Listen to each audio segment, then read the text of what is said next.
Greetings, brothers and sisters in Christ. I'm recording this video on the beautiful fall afternoon of September the 30th here in Southeast New Mexico. My primary goal for us today is to present the proposed 2021 New Mexico Annual Conference Budget and Spending Plan. You can see I'm looking down at some notes as I speak to you to make sure I cover everything I need to. This budget and spending plan represents how we as United Methodists bring our financial resources together to accomplish our shared ministries through our annual conference, jurisdictional, and general church connections. I want to make sure that we all have the correct proposed budget and spending plan before us. The proposed budget and spending plan that was sent in the pre-conference packet of information is not the one that we're going to be looking at. We put this budget and spending plan together in February, and the amounts that in that one were listed for general and jurisdictional apportionments were based on an assumption that General Conference 2020 would meet and pass a new quadrennial budget. And one of those, the dynamics of that quadrennial budget was that formulas for calculating general and jurisdictional apportionment line items were going to change from the previous budget, with the benefit that every annual conference was going to be asked for less dollars to the general church. However, that budget and the hoped for reductions were not passed because General Conference 2020 didn't meet. So the 2021 general and jurisdictional apportionments are based now on the old formula of the 2016 through 2020 quadrennial budget. Thus, any reduction to our annual conference, general church and jurisdictional apportionments is going to have to wait until the general conference of 2021. Now, the correct budget and spending plan was sent to you in the supplemental material for our virtual annual conference session. You should have received it in the last probably 10 days. And so if you look at the worksheet provided in your annual conference session supplemental documents, or you can look on the screen because I'm actually sharing that document as an Excel worksheet. And at the top, you can see it says 2021 proposed budget and spending plan. We have this first section, which is the big picture income and expenditures expected. And then we have the bottom portion, which is obviously much greater. And that's the line item budget. If you'll see at the far right-hand column of this worksheet, there are two columns, the 2021 proposed budget and 2021 spending plan. And if you'll scroll down to the bottom of those columns on the correct proposed budget and spending plan, the amount for the budget is $2,389,802. And the proposed spending plan is $2,141,338. So that's the basic bottom line core of the proposal that your CFNA brings to this session of the annual conference. Now, for you to understand this budget, let me do a couple things. One, let me give you some 2019. I know that seems so far in the past, but let me give you some 2019 highlights of our financial life together. 2019, we were one of the 5 United States annual conferences, along with the central conferences and the greater church, that actually increased the dollar amount given for our general church and jurisdictional apportionments in 2019 compared to 2018. So good job, New Mexico. Number 2, we as a CFNA did take a sobering look to recognize over the last 10 years, our annual conference has experienced a 13% decrease in the aggregate of reported operational income at the local church level. However, over the same 10-year period, your CFNA has reduced our annual conference expenses by 44%. Way to go, New Mexico. Number 3, we continue to celebrate strong and healthy participation in our tithe model approach to receiving shared ministry dollars from local congregations. 91 congregations, or 67% of our congregations, both contributed 100% of their monthly tithe and fully reported their financial details on a monthly basis. In addition, 12.5% of congregations contributed at least 75% of their monthly tithe to the annual conference on a monthly basis. This means that 80% of the congregations are contributing at least 75% of the tithe. Almost 70% are contributing 100%, and we're making improvements on reporting. Now, pastors and lay leaders, we need you to work with your treasurers and financial secretaries to make some stronger improvement in the area of monthly reporting. That would really help. But I just want to say from those highlights, thank you for your generosity. Because of your strides in meeting the tithe, the New Mexico Annual Conference received 91% of the income we expected to receive from local congregations. And that represented 79% of the 2019 budget. Thank you. Then, of course, 2020 comes. And what do we start the year with? One, the uncertainty of the 2020 General Conference and the possible separation of our denomination into two expressions of Methodisms or Wesleyan Christianity. And then with that uncertainty looming ahead of us, then COVID-19 happened. And so we had 3+ months of no in-person worship in sanctuaries, no Sunday schools, no youth groups, no spring or summer camps at Sacramento. We lived through Facebook Live or Zoom worship. Now, some hardy and independent souls in particularly smaller congregations stayed the course.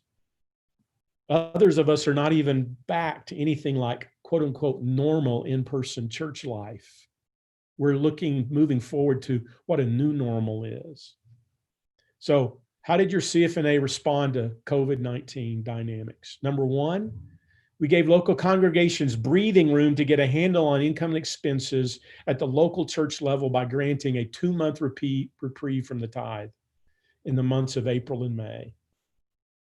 And then we decided to use stabilization funds to cover our expenses in those months.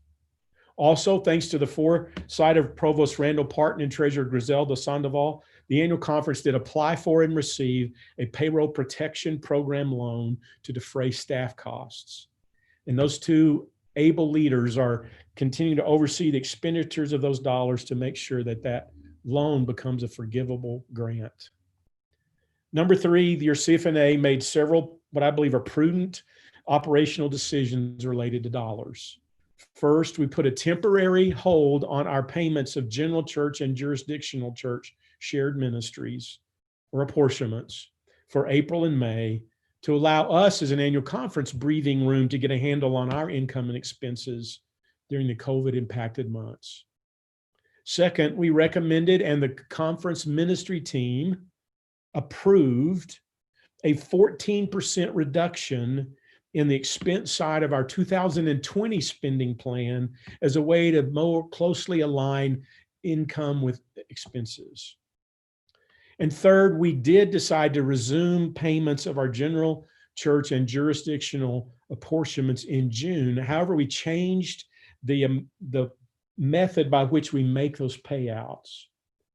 Instead of sending the monthly amount based on our spending plan, we reverted to the principle of a pass-through, and our monthly payouts only reflect the apportionment share of the actual tithe dollars contributed by the local congregations of the annual conference.